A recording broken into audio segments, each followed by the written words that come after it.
Bonjour et bienvenue à Vision Cheval. Je suis en compagnie de Caroline Blais. Aujourd'hui, on va parler des blessures de plaies ouvertes qui peuvent nous arriver à cheval, soit peu importe la discipline. Qu'est-ce qu'on doit faire en premier lieu?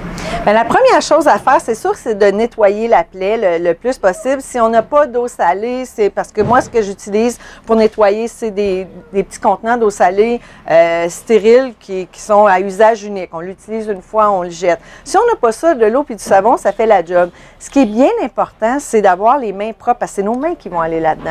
Alors, de se laver les mains si on n'a pas de gants. Si on a des gants en plus, on se lave les mains, on met des gants. C'est excellent. Ici, on a quelqu'un qui s'est ouvert la jambe hier dans sa course de baril. On a essayé de recoller ça hier avec de la colle à peau.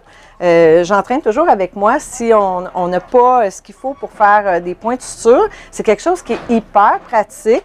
On garde ça au frigo, c'est bon très longtemps. Ça aussi, c'est à usage unique. À partir du moment où on l'ouvre, ça n'est plus stérile.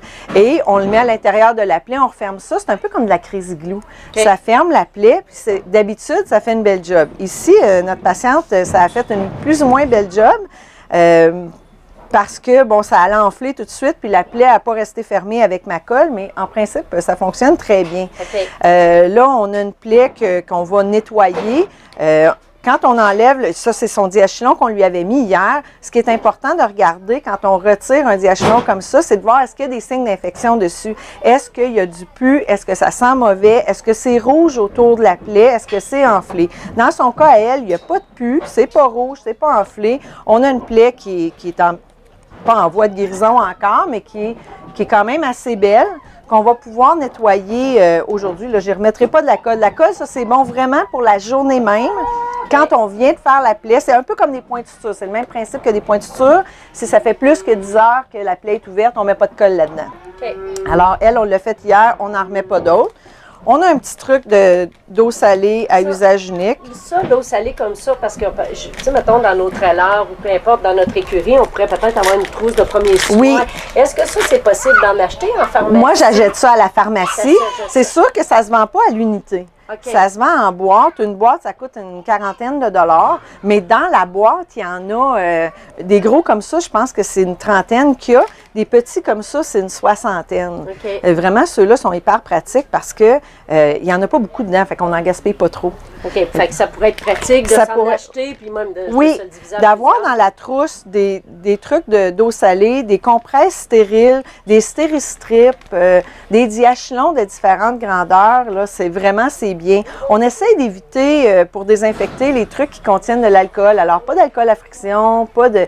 le peroxyde, tout le monde avait ça avant, mais... ça pétillait, oui, ça pétillait. Le peroxyde, c'est bon si c'est une plaie qui est sale, qui contient beaucoup de sable ou de roche. Le pétillage va faire sortir la saleté. Okay. Alors, c'est intéressant pour ça. Un coup qu'on a nettoyé la plaie la première fois, après ça, on n'en met plus de peroxyde. On y va vraiment juste avec de l'eau salée. Okay. Et qu'on va y nettoyer ça pour une petite cocotte qui est...